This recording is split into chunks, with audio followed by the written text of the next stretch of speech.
Hey guys, my name is Wilson. Today we're going to be going over the 4 ways to market your restaurant on social media in 2020. So many of you guys have already been on that social media train, so congratulations to that, because a lot of people actually don't see the value just in the last 2-3 years. People don't see the value on posting on social media because there's no direct ROI. There's no direct association with you putting in $1 on ads, you putting $1 on investing in your brand on social media, and how much do you get back? You don't know, which is the reason why a lot of people don't do that. But today, people are waking up. People understand the importance of social media. That's the reason why people are spending thousands of dollars hiring social media people to take pictures for them, to write captions, to interact with their customers. But in today's now age, this is just not enough. It is not enough just to post nice pictures. It is not enough to just engage because the market is so saturated. The platforms like Facebook, Instagram, they're so saturated with beautiful pictures. You need the right strategies to actually stand up and aside from the crowd, which is the reason why I want to be sharing with you the 4 different ways to market through social media for your restaurant, and they're coming right up. The number 1 way to market on social media is to use ads. Now, I'm 100% against using ads if you are not aware and if you don't understand the objectives and if you do not have already a solid base and foundation for your business. However, if you already have a solid foundation, if you already have people who are interacting with your brand, then running ads is a must. Running ads on Facebook and Instagram is still relatively cheap as opposed to the native and the like print ads, bus ads, and radio ads and stuff like that. And on top of that, running ads on social media like Facebook and Instagram is super effective when you can combine that with a right strategy. So for example, when we're running ads, we're not running ads just to sell people on, hey, you know what, come to my restaurant, $20% off. No, we don't want to do that. We want to be able to run ads strategically to show people that, hey, you know what, this is the behind the scenes process of how we make our food. This is the type of food that we offer. This is the type of people that we serve. This is how they feel about our food after they come and consume at our restaurant. This is behind the scenes. This is how everything is made. And then when the timing is right, when you want to promote a certain campaign, you would want to then offer them something in return. You tell them that, hey, you know what, there's 10% off, or hey, you know what, come during this weekend for this specific promotion. So at the end of the day, running promotions is very strategic. You cannot just send them an offer and expect your customers to return right away. You need to be able to warm them up. You need to show them behind the scenes. You need to be able to tell them a story. You need to be able to show them behind the scenes of how you are working. So at the end of the day, when the timing is right, you're going to become top of mind for your customers. And another powerful thing and another powerful way of running ads is to retarget. What that means, and that's actually where the true power is when you're running ads, is when you can retarget people. And what that means is, haven't you ever experienced something that, you know, you were wanting to buy a certain item, let's say for example a jacket, you want to buy that jacket. You click on add to cart, and at that moment someone calls you and you shut your computer and then you go out for dinner, something like that. And an hour later you come back, you open up your laptop and you forget about the jacket. So yet you have the intent to buy that jacket, but because of the fact that life takes over, you forgot about it completely. And all of a sudden, next day, you get an email reminding you that, hey, you know what, you have this jacket in your cart. Just want to remind you that if you want to check out, you get 10% off. Something like that. That's called retargeting. That's showing up in your inbox, showing up in your feed, telling you that, hey, you know what, you forgot about me, but I'm here. That's the power of running ads. And in the same note, you can actually do the same thing with food and beverage as well. So for example, when people actually interact with your ad, they're like, hey, you know what? I really like this product. I really like this menu of yours. I really like this recipe of yours. Great stuff. And next time, whenever you have a promotion, you show it in front of my face. Now, because of the fact that I love your brand, because I already love and want to try out your product, I'm much more inclined to actually come to your restaurant and try out your stuff. And that's the power of retargeting. That's the power of being timely with the ads. So you're not just running ads because everyone else is doing it. You need to have strategy, you need to have objectives, and you need to be able to retarget in a timely manner. That's the number one way to market on social media for your restaurant in today's time. The second way to market through social media for your restaurant is through review sites. Yes, review sites are social media as well, because this is a platform where people can actually search for your restaurant and your brand. Believe it or not, more than 80% of people that go and eat at a new place, they go on review sites like Yelp, like Google Reviews, all these different review sites, and you need to make sure you have a presence on these different sites. And on top of that, actually, I'm gonna throw you another stat. Did you know that a half-star rating increase, okay, accounts for more than 30% of an increased traffic? And what that means is that if you have a 3.5 star versus someone that has a 4 star, and yet you guys serve the same thing, 30% of the time people would search and people actually go and prefer the place with that half a star more, that 4-star restaurant. They would prefer that, and they would have 30% more sales than this company and this brand, this restaurant, who has only 3.5 star, which is the reason why you should pay a lot of attention on review sites, okay? A lot of times you may be wondering, hey, but Wilson, I don't have much reviews. Or, hey, Wilson, you know what, my restaurant just started. I don't know how to get reviews. Well, you need to make sure that you strategize on getting reviews. Good reviews, bad reviews, it doesn't matter. Just honest reviews, okay? You can always work towards making sure your product satisfies your customer. Now, on the same token, if your product sucks, then it doesn't matter if your reviews are not, because you shouldn't even be in the restaurant business. I'm saying this if you have a good product that you can actually improve upon, that you can actually serve to the customer, that customers actually enjoy it.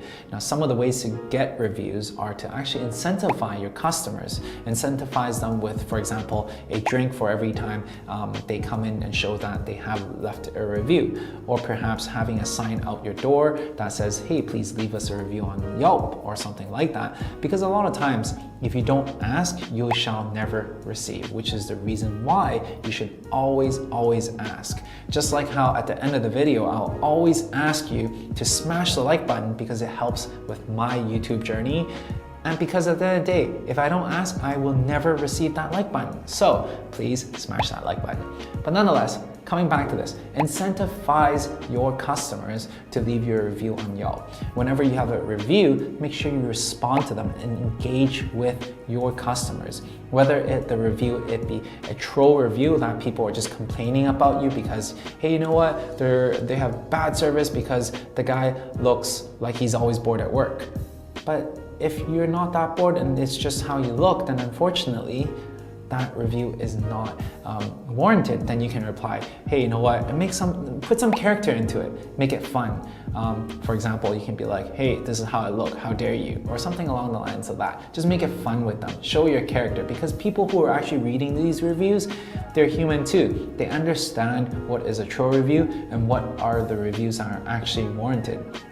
For example, if it is a warranted review that is a negative one, then own up to it. Own up to it and tell the people that, unfortunately, this happened to you, I'm so sorry, let me make it right to you, and actually improve upon it. And people are much more forgiving if you're honest and if you own up to it. So there you go. Review sites. Do not take this lightly, because it would make or break your business. The third way to market on social media for your restaurant is through influencer marketing. And what that means is that influencers are basically the cool kids in the class. They're the people that people look up to. They're the people that are outspoken, and they're the most popular people. They're like the prom kings and the prom queens, okay? So these are the people that you would want to bring into your restaurant. These are the people that you want to reach out to and actually find their profile and offer them to come into your restaurant, to have a free meal, to actually, you know what, not pressure them into writing a post, not pressure them to sharing, but more so just to come and experience what you have to offer. And if you're genuine about that, and if you're not an annoying person about this, a lot of times these influencers would be more than happy to post on your behalf, more than happy to post their experience at your establishment. And that says a lot about you versus food critics or versus anything else. Influencers are the major players in town and major influence for your restaurant, because a lot of times you can actually leverage their customer base, the people that follow them. And a lot of times these influencers, they have 10, 20, 1,000, 100,000 subscribers and followers that actually watch what they have to post. So if they had a pleasant experience at your joint, then majority of the time they can influence their following as well. And case in point, when we first started 720 Sweets, the first day that we opened, there was a food blogger who came in and posted about us. And the next day, 3 more of her friends came in and tried our ice cream, our smoking ice cream, and find that this was a pleasant experience. They actually asked us if they can post for us. And at that time, this was 5 years ago, okay? At that time, I didn't know what was influencer marketing, but I just said that, hey, you know what? I just want to serve you. I just want to bring the best dessert to the market. And because of this attitude that we had, we were able to actually have them post for us and talked about their experience on social media. And in turn, we became super busy the 3rd day onwards. And within the first year, we expanded to 3 shops, all because of influencer marketing. So this is not something you want to take lightly. Nowadays, this whole industry has transformed, has evolved, and has matured, which makes influencer marketing that much more important. So at the end of the day, if you really want to be able to market and if you want to be able to bring your brand out to the world, do not oversee the importance of social media and do not oversee the importance of influencer marketing. And a lot of times, this is where they're going to be able to share through word of mouth as well. When people see your post online, they're going to be talking about it with their friends. So if you deliver a positive experience, a good experience to your consumers, a good experience to your food bloggers and influencers, they're going to talk about it even offline, and that brings a lot of weight through marketing for your restaurant. Now, I know we talked a lot about influencers, social media influencers and stuff like that. However, you do not want to oversee the importance of catering to influencers that are offline as well. We're talking about people that are not really on social media, but has a lot of following and has a lot of network. So for example, people that are in the real estate game or people who are in the banking industry, they love your product, they come and try it out and they're like, hey, you know what, I can bring this back to my branch. Or a real estate agent, hey, you know what, I really like this. I'm gonna buy a bunch of this stuff. I'm gonna buy a bunch of gift cards and gift it to my association. These are all things that you do not want to oversee as well. Even though they're not on social media, they too have a lot of influence. They too hold a lot of weight through word of mouth marketing. Nonetheless, if you can actually combine the effect of social media and influencer marketing with word of mouth marketing, that becomes a really strong synergy and a big combo that can help your restaurant market in today's age. The 4th and final way to market on social media for your restaurant is to be able to build a community. This is something that I personally am an advocate of, okay? I do not run any ads, I do not run any paid promotions until I can build a solid base of foundation of fans that love our product and love our service and loves us in general. Because it is super, super important. You don't, if, for example, there's no loyalty, there's no way you can demand a premium if people don't view you as a brand. If they don't love you, they only treat you like a commodity. And when you are treated as a commodity, how do people value you? They value you by price. So if you're not the cheapest in town, if not the cheapest, most bang for the buck, then they're not gonna come to you because they view you as a commodity. However, if they view you as a brand that they love, then they're willing to support your journey, and then they're willing to pay a premium, and then they have that loyalty for your brand. So at the end of the day, it doesn't matter if you have competitors that are open around the block. It doesn't matter if you have competitors that opens right beside you. They'll still come to you because they want to support your journey and because they're a loyal fan of yours, and they're willing to pay that little bit of a premium for your product because they're a loyal fan. Now, having said that, how do you build a loyal fan base? A lot of times this comes from personal engagement. These are things that are not scalable. These are things that require one-on-one interaction, that you need to care for them, that you need to show them that you appreciate them. Some simple gestures like that, you addressing them by their first name. Accumulating fans one by one and knowing your first 1,000 fans is so important for the success of your restaurant. Address them by their first name. Treat them something small, so then that way they feel that, ooh, I'm a VIP. Ooh, I kind of like this. Ooh, I'm special. And in turn, slowly but surely, they become regulars and they become loyal fans of you. Share along your story. Why is it that you're building this brand? Why is it that you're building your restaurant? And what are you working on? What are you working towards? And if they know a lot more about you, understand your journey, understand your story, then they're much more prone to want to support you on your journey for your restaurant, and which is how you can build your loyal fan base one fan at a time. This is something that is not scalable, but is essential for your restaurant's success. Number 4 is to be able to create that community of loyal fans, and that's gonna make a difference between a failing business and a thriving business. So there you go, the 4 ways to market your restaurant on social media. Number 1 is to be able to use ads. Use ads with an objective. Strategize about it. Don't just run ads with 20% off, because people don't really attach to ads like that. You need to be able to tell them a story. You need to show them the product that you're serving. You need to show them how it's like to enjoy your product behind the scenes, and tell a story before you run an ad to get them to come in.